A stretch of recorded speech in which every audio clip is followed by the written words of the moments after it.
이 시간 우리가 주시는 하나님의 말씀은 구약 시편입니다. 시편 92편 10절로부터 15절 말씀입니다. 구약 871면에 있는 시편 92편 10절 15절 말씀. 이제 말씀 봉독할 때에 살아계신 하나님께서 우리의 영과 혼과 관절 쪼개기까지 우리 병도 육신도 영도 새롭게 하시는 놀라운 은혜의 말씀임을 믿고 경청하시기를 부탁드립니다. 그러나 주께서 내 뿔을 들소의 뿔같이 높이셨으며 내게 신선한 기름을 부으셨나이다. 내 원수들이 보응받는 것을 내 눈으로 보며 일어나 나를 치는 행악자들이 보응받는 것을 내 귀로 들었도다. 의인은 종려나무같이 번성하며 레바논의 백향목같이 성장하리로다. 이는 여호와의 집에 심겼으며 우리 하나님의 뜰 안에서 번성하리로다.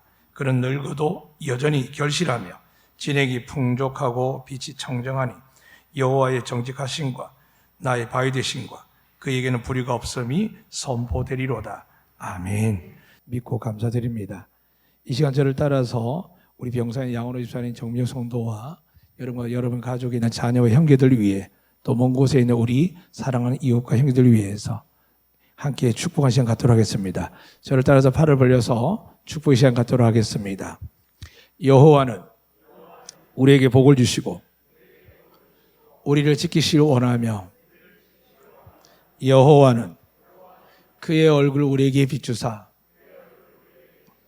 은혜 베푸시길 원하며 여호와는 그의 얼굴을 우리에게로 향하여 드사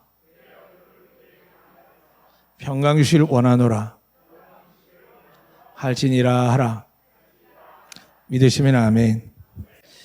하나님께서 우리에게 주시는 놀라운 은혜들은 헤아릴 수 없다라고 찬송가에 기록되어 있고 요한복음에도 보면은 예수님이 베푸신 그 기적을 다 기록하기에는 불가능하다고 말씀하셨습니다.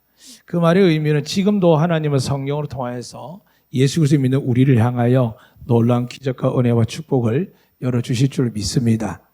오늘 본 말씀이 그렇게 기록되어 있습니다. 여호와의 뜰에 있는 자 그리고 하나님의 전 안에 있는 자라고 되어 있으면서 오늘 뭐라고 기록되었냐면 이렇게 기록되어 있습니다. 번성하리로다. 여러분의 가정과 삶에 하나님의 은혜로 샬롬의 영광과 축복이 가득하시기를 주의 이름으로 축복합니다. 또한 이렇게 기록되어 있습니다. 14절에 보니까 그는 늙어도 여전히 결실하며 진액이 풍족하고 빛이 청정하니 이렇게 기록되어 있습니다.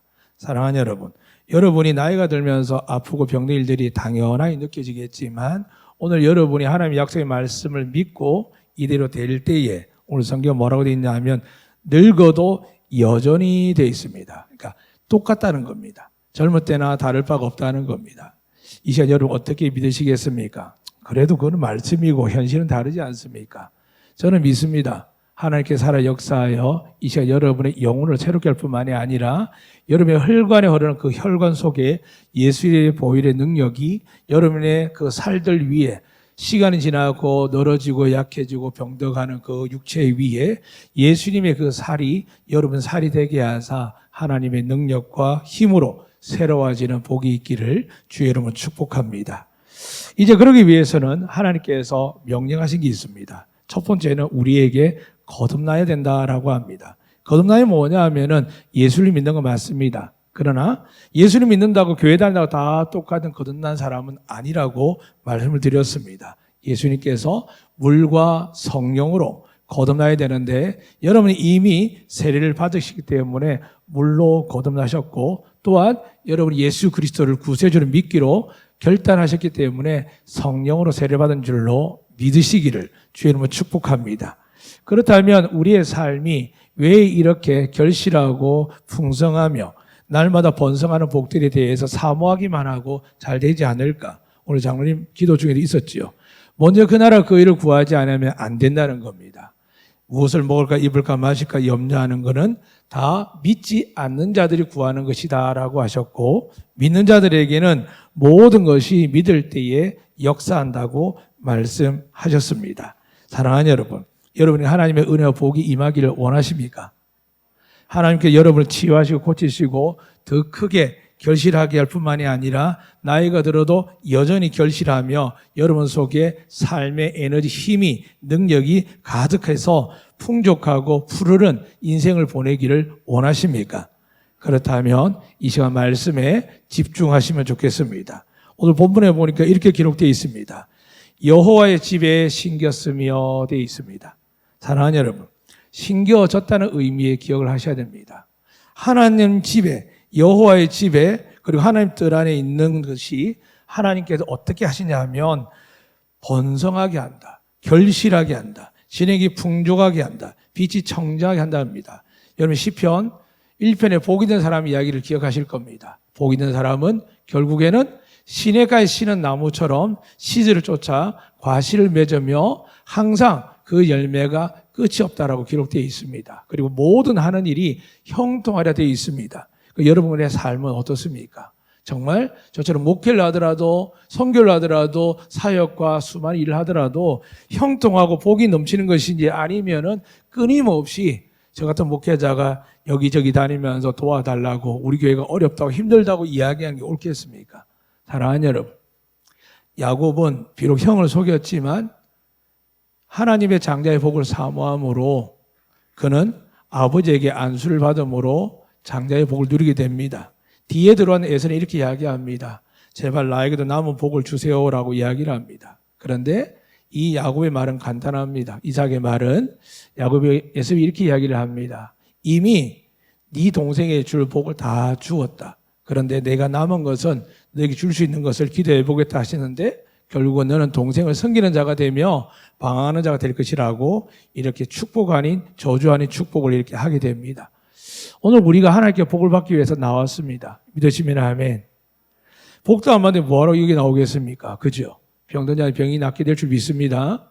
가난한 자들은 부유하게 될 줄 믿습니다. 머리가 나빠서 공부하는데 어려움 당한 자들 하나님께서 지혜와 지식을 주실 줄로 믿습니다. 우리는 뭔가 받기 위해서 나왔습니다. 정말 거룩한 사람, 괜찮은 사람처럼 아닙니다. 아무것도 안 주셔도 됩니다. 하나님 영광 받으십시오라고 이야기하기에는 우리 현실이 쉽지가 않습니다. 해결할 문제도 많습니다. 아버지로서 어머니로서 부부관계도 그렇지만 부모에게 자식에 향해서 또 장사한 자식들이 나이 드는 어르신을 향해서 부모를 향해서도 감당할 게 너무 많습니다. 세상은 어떻습니까? 성경 그대로 한다면 굶주린 사자가 울면서 우리 영혼을, 육신을 하나님에서 빼앗아가기 위해서 노리고 있다라고 기록되어 있습니다. 세상은 여러분을 좋아하지 않습니다. 그런데 하나님이 이 세상 가운데 일한 것을 말씀하셨지만 오늘 구약에 말씀하신 대로 여호와의 집에 심겨져 있고 하나님의 뜰 안에 심겨져 있으면 번성하게 된다고 약속하셨습니다. 그럼 어떻게 될까요? 오늘 앞에 본문에서 먼저 해결해야 될 게 있습니다. 제가 읽어드린 말씀 중에 읽어드리겠습니다. 10절에 이후에 보면은 11절 그렇게 기록되어 있습니다. 주께 내 불을 들소의 불까지 높이셔서 내게 신선한 기름을 부으셨나이다. 여러분 제가 예수 믿음으로 성령의 기름을 부어준 줄 믿습니다. 그런데 성령 기름을 받고 예수 믿는다고 하면서도 뭐가 남았느냐? 내 원수들이 보응받는 것을 원하는 것입니다. 또 이런 나를 친 행악질 당해서 원망과 미움이 가득합니다. 지금 대한민국 두 당과 아주 작은 당이 있지만 결국 대한민국을 이끌어가는 건 두 당입니다. 얼마나 서로 미워합니까? 우리가 알다시피 미워합니다. 그들만 미워하겠습니까? 여러분이 지지하는 그 당에 따라 미워하지 않습니까? 그것뿐입니다. 가족끼리도 형제끼리도 집안 안에서 얼마나 미운 일들이 많습니까? 교인 안에서도 미워한 일 없겠습니까? 선교지 가보십시오. 정말 합력까지 선우리 보고만 될 수 있는데 왜 안 될까요? 선교 사람들이 합력을 잘 못한다고 합니다. 외국 선교사는 연합을 잘하는데 한국 선교사는 다 일당백이라서 자기의 모든 것을 국내에서 들어와서 많은 일을 감당합니다.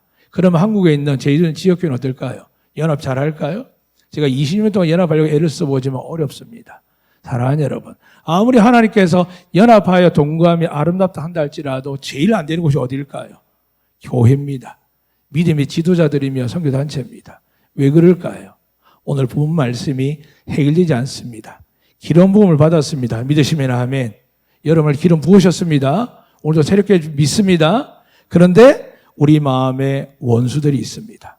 차마 내가 예수 믿으니까 해결할 수는 없고 하나님 저를 확 죽여버리든지 저 다리를 분질러 버리든지 문제가 생기든지 하는데 이게 어디까지 들어오냐 하면 집에서 예수 믿지 않는 남편이나 혹은 자녀를 말 안 듣는 볼 때 우리 부모 마음이 섬뜩섬뜩 그런 마음이 생깁니다. 사랑하는 여러분. 그런데 여러분의 원수는 누굴까요?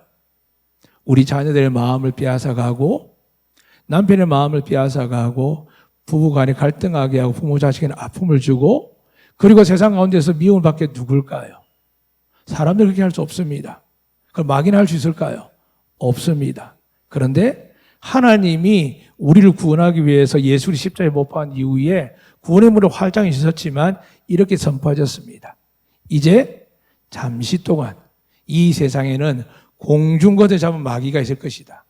이 공중것의 마귀가 내 자녀를 삼키려고 두루두루 다닐 것이다. 그런데 너희가 내 안에 있으면 너희를 해할 자가 없다. 다만 욥기의 말씀과 예수님의 고난을 보고 사도들의 고난을 보면 그렇습니다.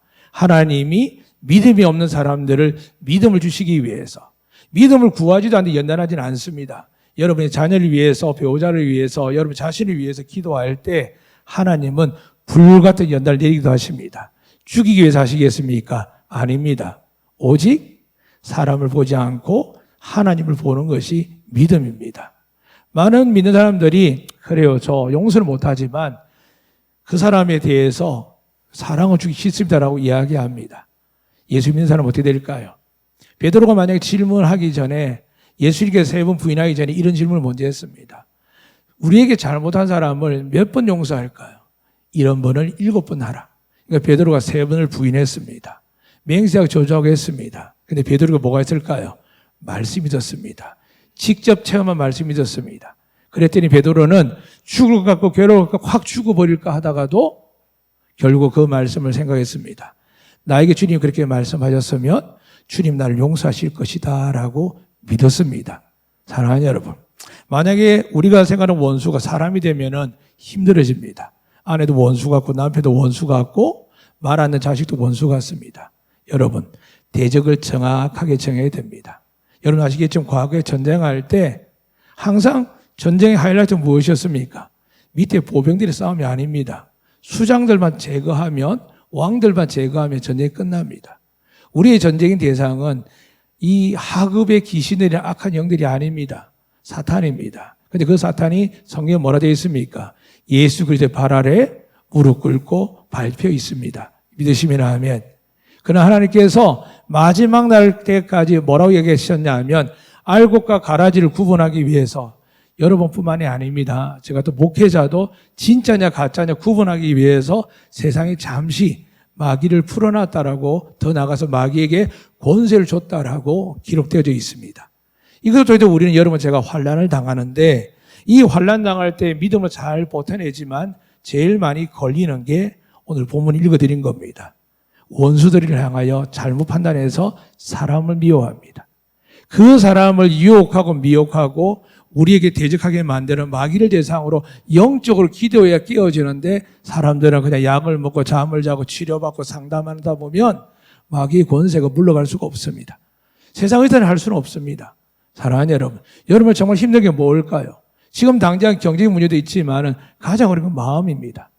얼마 전에 목숨권을 하는 가정 보면서 모든 부모라면 혀를 찹니다. 재미있는 게 뭔지 아십니까? 아동학자나 법리학자들은 그들의 마음보다 뭐라냐 하면 저런 부모들은 살인자라고 이야기합니다. 누가 그들을 살인자로 이야기할 수 있습니까? 누가 정죄할 수 있습니까? 말 한마디 가지고 사람을 죽일 수 있는 세상에 사람들이 많은데 그 부모의 마음을 어떻게 알고 우리가 살인자를 수 있겠습니까? 사랑하는 여러분, 그러나 우리 그것이 일상화되어 있고 이곳에 계신 여러분들 속에서도 그런 말들에 대해서 공감할 수 있습니다. 사랑하는 여러분, 그들의 부모가 마귀에게 씌이지 않고서야 어떻게 그렇게 사랑스러운 아이를 함께 수장할 수 있겠습니까? 또 그 죽기 전에 그 아내 되는 엄마가 얼마나 힘이 들었으면 심리적으로 우울증과 공황장애 그 약을 처방받았겠습니까? 사랑하는 여러분, 이런 고통과 아픔이 경제적 문제로 일어난다고 생각할 수 있습니다. 그러나 마귀는 뭘 공격할까요? 여러분 마음속에 고통을 주는 이유를 잘 기억합니다. 제일 큰 고통은 경제적인 것 같지만 누군가를 원망합니다.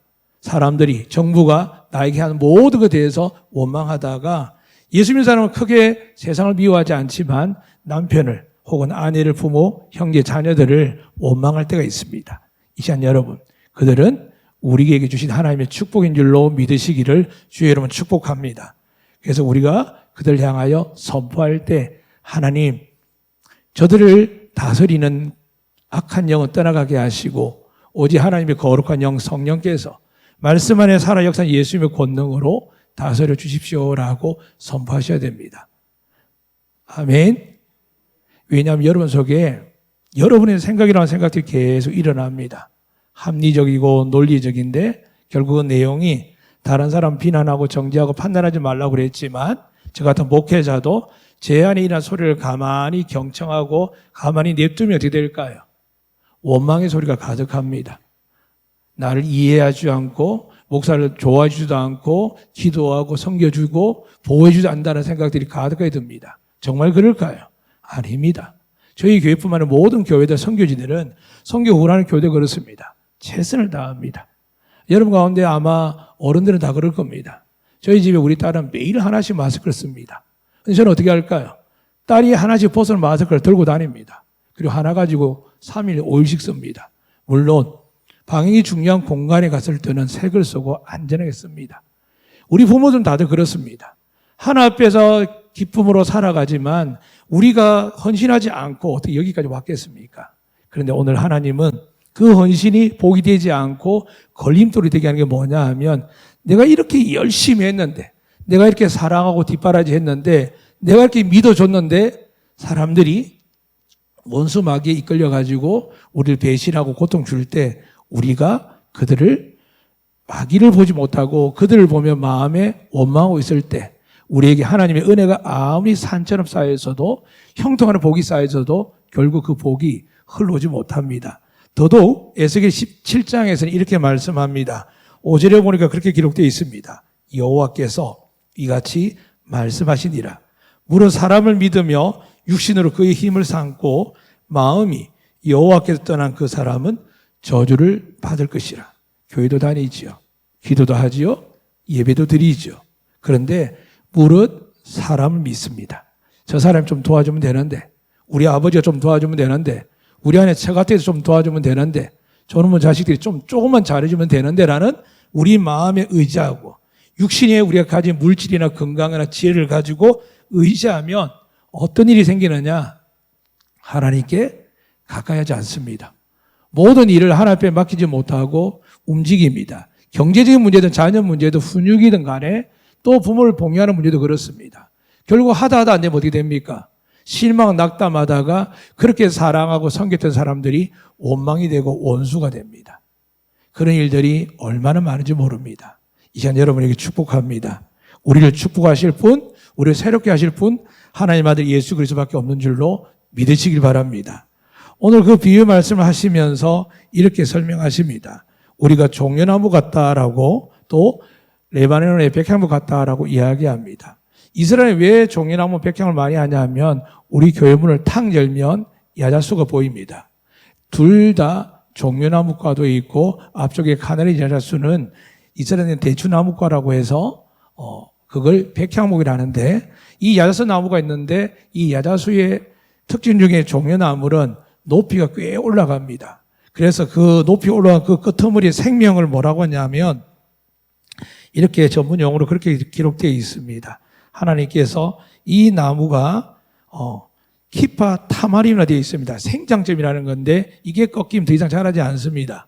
제가 15년 전에 왔을 때 이 종려나무는 지금 옆에 5층짜리 건물을 점점점 올라가고 있습니다. 그런데 많이 자라면 어떻게 자는 줄 아십니까? 이스라엘에서는 40m가 자라고 20m가 자란다고 합니다. 그러니까 그 자라는 걸 보면서 하늘을 솟아내는 걸 보면서 그 나무를 비유하기를 먼 사막이나 지나오는 많은 사람들이 이 종려나무가 보이면은 오아시스가 발견된다고 합니다. 오아시스뿐만이 아니라 이 목재가 튼튼해서 또 그 잎사귀가 커서 그늘도 만들어주고 여러 가지 그릇을 만들거나 또 집을 움막을 만드는 일에 유용하지만은 제일 큰 내용은 이것이 아주 높이 솟아있기 때문에 상징적으로 하나님을 향한 경외심입니다. 그래서 여러분이 이스라엘 유대인을 보면은 머리에 까만 모자를 쓴 것을 보게 될 겁니다. 그게 이름이 뭐냐면 키파라 그럽니다. 이 키파가 바로 오늘 종려나무에 있는 생장점에서 나온 용칭입니다. 무슨 말씀이냐면 자기 머리 위에 하나님이 계신다라고 하면서 그 모자를 쓸 때마다 말을 하거나 행동을 하거나 사람들하고 관계할 때마다 하나님 앞에서 겸손하게 행하기 위해서 그들은 전통적으로 키파를 쓰게 됩니다. 사랑하는 여러분, 요즘 우리 머리에 뭐가 있을까요? 여러분 머릿속에 뭐가 있을까요? 아마 요즘은 걱정거심이 가득할 겁니다. 뉴스를 볼 때마다 곧 이달부터 전기세 올라갑니다. 수많은 교통비 올라가겠습니까? 생필품 다 올라갑니다. 아마 시간이 지나면 이제 재촉되는 우리 재정 구조 때문에 힘들어할 겁니다. 그러나 오늘 성경은 그렇게 이야기합니다. 우리가 어디에 있으면 되느냐? 하나님의 집들 안에 있으면 됩니다. 믿으시면 아멘. 그럼 그들 안에 뭐가 있을까요? 하나님의 집 안에 있다는 것은 어둠의 권세가 다스리지 못합니다. 그런데 이 말을 시편 1편에 다시 이렇게 이야기합니다. 물가에 심은 나무라고 이야기를 합니다. 사랑하는 여러분, 물가에 심은 나무이기 때문에 메마르지 않습니다. 그리고 성경학자들은 이 물가에 심은 나무가 종려나무, 백향목은 아닙니다. 강이 흐르는 곳이기 때문에. 근데 이 나무가 버드나무라고 연구를 하고 있습니다. 우리나라도 수양부들도 많이 있습니다. 그렇죠? 근데 이 나무의 특징이 뭐냐 하면 비가 많이 와도 그 뿌리가 물에 잠겨도 썩지 않는다는 특징이 있습니다. 또한 아무리 가물어도 버드나무가 마른 적이 없다고 합니다. 그래서 하나님께서 성경에 상징하면서 우리가 물가에 심은, 시냇가에 심은 나무가 된다면 하신 것처럼 오늘 이 시편 92편에서는 여러분 제가 여호와의 집에 하나님의 뜰에 심겨지면 하나님이 우리가 번성, 번영, 번창할 것이라고 약속합니다. 사랑하는 여러분, 여러분의 삶이 무엇으로 세워졌습니까? 하나님 뜰 안에 있기를 원하고 여호와의 집에 있기를 원하십니까? 원하십니까? 그럼 어떻게 들어가야 될까요? 유대인들에게는 그렇게 하기 위해서 말씀을 주셨습니다. 율법을 주셨습니다. 우리는 딱딱한 율법이라고 이야기하지만 모세를 통해서 말씀을 주셨습니다. 그러니까 말씀을 먹고 마시고 묵상하면 다윗의 고백처럼 시냇가에 심은 나무로 살아갈 수 있습니다. 문제는 구약이나 지금 이스라엘 사람들은 그 말씀을 가까이 하지만 그들은 가장 괴로운 게 뭐냐 하면 말씀을 지키지 못하는 겁니다. 사랑하는 여러분, 예수님한테 제일 먼저 하신 말씀이 그겁니다. 사람이 떡으로만 살 것이 아니라 하나의 입으로 나오는 모든 말씀을 살 것이라고 제일 먼저 마귀 앞에서 우리의 시험 받는 것처럼 선포하셨습니다. 오늘 여러분과 제가 제일 많이 매이는 게 뭘까요? 자식 문제, 건강 문제, 모든 거지만은 결국은 먹는 거 문제입니다. 그런데 주님이 뭐라고 하셨습니까? 내 살과 피를 먹고 마시라고 합니다. 사랑하는 여러분, 그래서 초대교회에 있을 때 믿지 않는 사람들은 그리스도인을 향하여 뭐라 하는 줄 아십니까? 저들이 식인종인가? 괴이한 집단이라고 오해를 했습니다. 왜냐하면 자꾸 모일 때마다 뭔지 잘 모르지만 주님의 피를 마십니다. 주님의 살을 먹습니다라고 고백을 했습니다. 그런데 그 상징적 의미는 들려지는 소리가 아니라 바로 예수님께 나의 죄를 위하여 흘리신 십자가의 보혈을 마실 때에 날마다 열심히 살아가지만 죄를 짓는 우리여서 결국 망하게 됩니다. 그런데 이제는 망하지 않도록 예수의 피를 마심으로 여러분이 죄가 사함으로 결코 망하지 않게 된 줄로 믿습니다. 또나도 주님이 내 살을 먹으라고 했습니다. 이 살을 먹을 때마다 주님의 채찍이 맞음으로 우리가 나음을 입은 것처럼 말씀을 먹을 때마다 말씀의 생수를 마실 때마다 여러분의 몸과 마음에 상처들 뿐만이 아니라 병이 낫게 됩니다.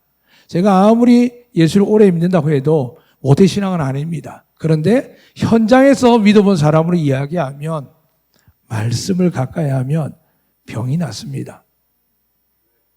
병이 낫습니다. 말씀을 가까이 하고 마시면 여러분의 영혼이 새로워질 뿐만이 아니라 육신에 하나님의 능력을 부어주실 줄로 믿습니다.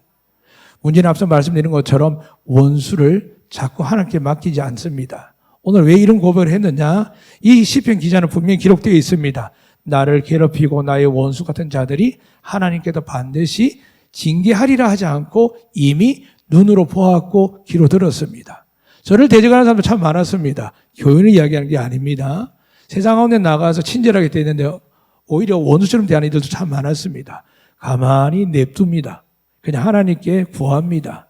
그들에게 벌을 내려 구하는 게 아닙니다. 하나님 더 하나님을 잘 믿어서 더 선하게 이웃을 섬기며 이 화순과 안덕과 서귀포에서 아름다운 하나님의 교회 목회자로 성도로 나아가길 원합니다라고 고백을 합니다. 그런 불과 어떤 일이 있었을까요? 전에도 말씀드렸습니다. 너무 급하게 들어오다가 제가 속도를 과하게 낸 적이 있습니다. 누가 교회를 전화했습니다. 그 차 몰고 목사님 맞지요? 왜 속도 안 지킵니까? 연락이 왔습니다. 그럼 어떻게 되겠습니까? 회개해야 되죠. 아니 뭐 바빠서 이럴 수 있다라고. 그거는 우리가 하는 이야기입니다. 사랑하는 여러분, 우리는 죄를 안 짓기 위해서 무척 노력합니다. 그러나 우리가 노력하는 가운데 속에서도 얼마나 많은 죄가 일어날 줄 모릅니다. 사랑하는 여러분, 그런데 죄에 매이지 말라고 지난주 말씀드렸습니다. 하나님의 은혜로 가시기를 축복합니다. 그 은혜를 어떻게 될까요? 여러분을 향한 은혜의 말씀을 붙드시기를 주의 이름으로 축복합니다. 오늘 여러분 주신 말씀은 두 가지 딱 있습니다. 잘 기억하시고 이 말씀만 잘 들으시고 묵상하면 됩니다. 그러면 하나님이 여러분을 번성할 뿐만이 아니라 늙어도 여전히 결실하며 진행이 풍족하고 빛이 청정하게 해 주실 줄로 믿습니다. 첫 번째는 기름 부음을 믿으셔야 됩니다. 10절에 분명히 내게 신선한 기름을 부으셨다. 이 시간에 하나님께서 성령의 능력으로 여러분이 예수 이름으로 나와서 믿고 고백할 때 여러분의 죄도 여러분의 문제도 하나님이 기름 부으심으로 사하여 준 줄로 믿으시길 축복합니다. 그러나 돌아서 나가서 집에 가서 직장에 가서 불편한 관계를 만날 때 11절이 와닿을 수 있습니다. 원수들이 보입니다. 여러분에게 일어나 여러분을 대적하고 치는 행악자들이 보입니다. 재정적으로 경제적으로 고통스러운 보입니다. 근데 하나님 이렇게 말씀합니다. 너희가 해결해라 하지 않고 오늘 성경에 보니까 그들이 보응을 받는 것을 내 귀로 들었고 그 원수들이 보응받는 것으로 내 눈으로 보았다 합니다. 사랑하는 여러분, 여러분을 대적하는 누구든지 하나님께 맡기시기를 주의 이름으로 축복합니다. 이것이 가장 중요한 첫 번째입니다. 두 번째는 뭘까요? 이제 우리가 하나님의 뜰에 여호와의 집에 심겨지는 것 될 때 번성할 텐데 그러기 위해서는 하나님의 말씀 기억해야 됩니다. 지난주에 말씀드린 것처럼 우리가 환난을 당하고 고난을 당할 때 하나님이 뭐라고 하셨습니까? 시편 107편에 말씀을 보내사 여러분을 치유한다 되어 있습니다. 이번 주간도 말씀 이런 걸 쭉 살펴보았습니다. 무덥고 힘들었을 겁니다. 지칠 겁니다. 그런데 여러분, 말씀이 하나님 주신 유일한 구세주이시고 구원자이신 예수 그리스도임을 믿으시길 바랍니다. 이 구세주 예수님이 말씀을 오셨습니다. 그리고 그 말씀이 우리에게 약속하기를 너희가 구약에서 시냇가에 심은 나무가 된다는 것은 오늘 내가 포도나무인데 너희가 나에게 붙어 있으면 된다라고 이야기합니다. 사랑하는 여러분, 어떻게 붙어 있겠습니까? 말씀이 없는데 어떻게 붙어 있겠습니까? 모든 게 불안하지 않습니까?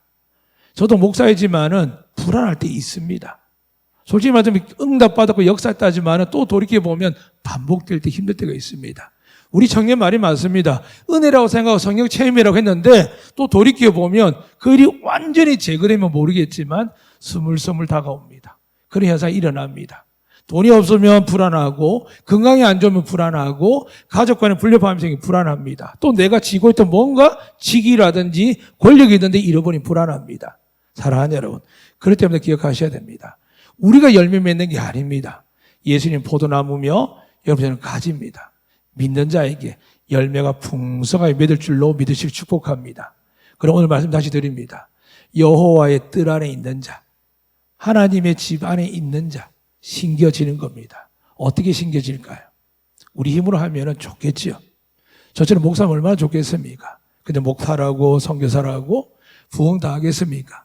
제주 땅에 500교회가 있지만 자립하는 교회가 몇 프로 될까요? 지금 코로나19 이후로 얼마나 많은 교회가 문을 닫는지 모릅니다. 근데 여러분, 다 그럴까요? 그렇지 않습니다. 다른 교회 이렇다 저렇다, 다른 목사님 이렇다 저렇다 말할 필요가 없습니다. 오늘 여러분한테는 이곳 안덕교회 심겨진 하나님의 종려나무 백향목인 줄 믿습니다. 그러면 여러분, 믿으시고 하나님의 말씀을 받아들이셔야 됩니다. 그 말씀을 먹으셔야 됩니다. 말씀을 마시셔야 됩니다. 그래야만 하나님이 우리를 자라게 하고 열매 맺게 한다고 기록되어 있습니다. 특별히 주님은 그분 스스로도 이렇게 이야기하셨습니다. 내가 이 땅에 온 것은 내가 하고 싶은 이야기를 하러 온 것이 아니라 하나님이 하신 말씀을 내가 그 말씀을 준행하기 위해서, 지키기 위해서, 완성하기 위해서 왔다 되어 있습니다. 많은 목회자들 여기저기에서 많은 또한 리더자들이 여러 이야기를 합니다. 그런데 가정 하나만 봐도 아버지 하나만 잘한다고 되겠습니까? 어머니 하나만 잘하면 되겠습니까? 부부만 잘하면 되겠습니까? 그렇지 않습니다. 교회도 마찬가지, 세상도 마찬가지입니다. 어느 당인들 뽑으면 되겠습니까? 두 당이 합력해서 대한민국을 이끌어가지 않으면 어떻게 나라가 발전하겠습니까? 근데 현실은 그렇지 않습니다. 우리가 판단할 필요도 없습니다. 다만 이 시간 여러분 이 어려운 시대에 살아가고 있을 때 하나님께 여러분이 나왔습니다. 그리고 여러분 하나님께 은혜와 복을 구하는 줄 믿습니다. 그리고 받아야 될 줄 믿습니다.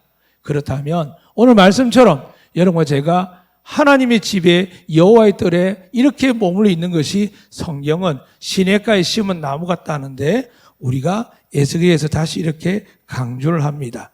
이 에스겔 말씀이 어떻게 기록되어 있냐면 하나님께서 이 나무가 마르지 않는 정도가 아니라 하나님께서 그 나무를 들어서 강건하게 하신다는 비유도 말씀하십니다. 사랑하는 여러분, 오늘 여러분과 제가 제주 땅에서는 종려나무 옆에 있어도 못 알아봅니다.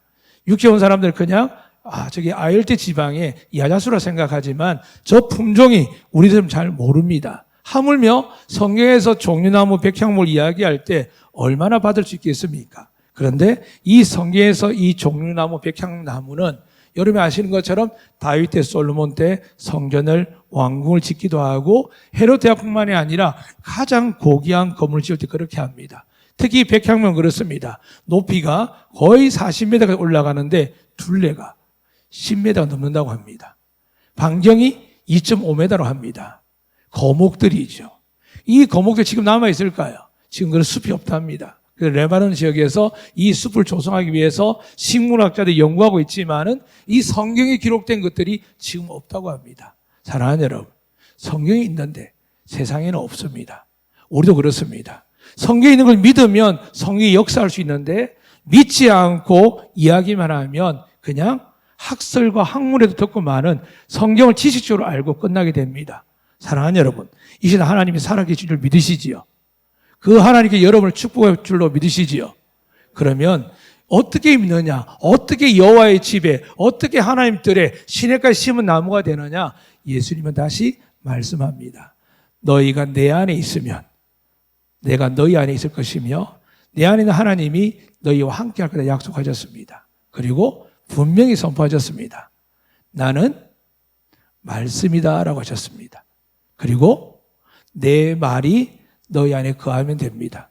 저는 이 하반기도 다시 결단합니다. 왜냐하면 오늘 필리핀 선교사님 한 분 오셨지만 지금 선교지마다 참 어렵습니다. 저희 교회도 10년 전에 이미 선교지에서 열심히 노력해 왔지만 수많은 어려움들이 있는데 제 마음에 뭐가 있는 줄 아십니까? 지레 겁을 먹습니다. 제가 처음에 안덕교회에 위임되기 생각이 없을 때는 하나님 말씀을 툭툭툭 마음 놓고 던졌습니다. 왜냐하면 제가 광야에 외치는 소리라고 스스로 인생에 제 타이틀을 정했습니다. 계산하지 말자.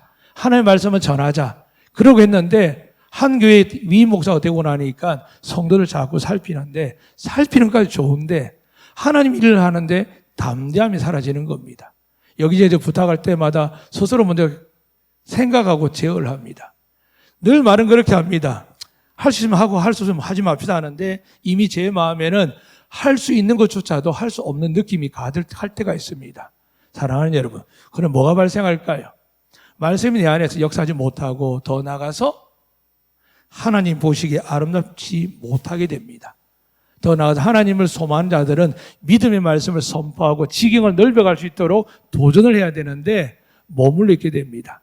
그래서 스스로 결단하고 오늘 섰습니다. 이제 앞으로는 여러분 앞에 아픔이 될지도 모릅니다. 부담이 될지 모릅니다. 그러나 하나님이 기뻐하는 이야기들을 여러분에게 고백할 겁니다. 물론 제일 중요한 것은 이 교회는 제 교회가 아닙니다. 하나님의 교회인 줄 믿습니다. 또한 이 교회를 위해서 저만 세운 게 아닙니다. 저희 장로님을 세우셨고 재직들을 세우셨습니다. 기도하고 이야기하되 그 모든 것들이 오늘 저는 또다시 말씀을 가지고 우리 안덕교회가 여러분이 여호와의 집에 하나님의 뜻 안에 거할 수 있도록 하나님의 말씀 여러분 안에서 멈추지 않고 선포될 수 있도록 달려가고자 합니다. 사랑하는 하나님께서 그렇게 믿습니다. 여러분을 축복하기 위해서 이곳에 부른 줄 믿습니다.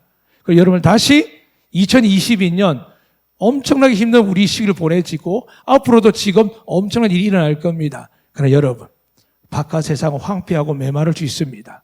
그러나 여호와의 집에 하나님 뜰 안에 있는 사람은 종려나무처럼 백향목처럼 그 높이가 20m, 40m 되며 그 둘레가 10m 이상 되는 거목이 되며 풍성한 하나님의 축복을 누리게 될 것입니다. 오늘 여러분과 우리와 우리 안덕교회가 하나님 나라의 종려나무가 되고 백향목이 되기를 축복합니다.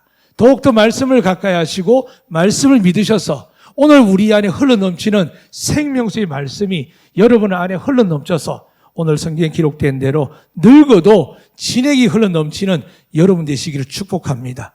늙어도 결실하는 여러분 되시기를 축복합니다. 더 나아가서 이 받은 은혜가 과거의 이야기 고백이 아니라 오늘 성경에 보면 그렇게 기록되어 있습니다. 15절에 보니까 여호와의 정직하심과 하나님은 말씀을 하셨으면 지킬 줄로 믿으시기를 축복합니다. 이걸 정직하다는 겁니다. 두 분이 이렇게 말씀합니다. 나의 바위 되심. 바위 위에 있는 집은 무너지지 않습니다. 바위 있는 사람은 두려워할 필요가 없습니다. 세 번째 그렇게 이야기합니다. 그에게는 불의가 없음이로다. 우리에게 불의가 있어도 예수님이 우리 구세주이기 때문에 의롭다 하여 주신 줄로 믿습니다. 이제 결론 하나 남았습니다. 마지막에 우리에게 이렇게 말씀합니다. 선포되리로다. 여러분과 제가 하나님의 종려나무처럼 백향목처럼 세상 가운데 화순에서 안덕에서 서귀포에서 제주 땅에서 또 열방을 넘어서 우리와 우리 자녀들이 하나님의 나라를 위하여 종려나무 같다고 백향목 같다고 선포되어지는 그 날이 되기를 주의 이름으로 축복합니다. 아멘. 살아계신 하나님, 이 시간 간절히 기도합니다. 세상의 뉴스는 또 세상의 학자들은 세계의 모든 사람들은 이제 정말 어려운 시대를 맞이할 것이라고 추측합니다. 코로나19도 겨우 이겨나고 있음에도 불구하고 변종도 일어나며 원숭이 두창 같은 말도 안 되는 인간의 죄로 말며 일어날 병들이 보게 됩니다. 이제 말세가 다가옴을 보게 됩니다. 그러나 하나님, 우리를 이미 택하셔서 예수 그리스도 안에 있게 하셨고 그 예수 그리스도 안에 있는 자들은 하나님의 집에 여호와의 뜰에 신겨졌다라고 약속한 말씀을 믿습니다. 오늘도 주님만 믿으며 주의 말씀을 붙들며 살아갈 때에 하나님, 여기 계신 모든 분들에게 성경에 기록된 약속의 축복들을 허락하여 주시옵소서. 허락하여 주시옵소서. 넘치게 부어 주시옵소서. 종려나무처럼 백향목처럼 쑥쑥쑥 자라서 하나님 나라를 위하여 거목들이 될 수 있도록 우리 성도들, 우리 자녀들을, 우리 안덕교회를 이 어려운 때에 하나님의 살아계심을 드러내는 선포되는 교회 성도 되게 하여 주시옵소서. 감사하며 우리의 구세주 되시는 예수 그리스도 이름으로 기도드리옵나이다. 아멘.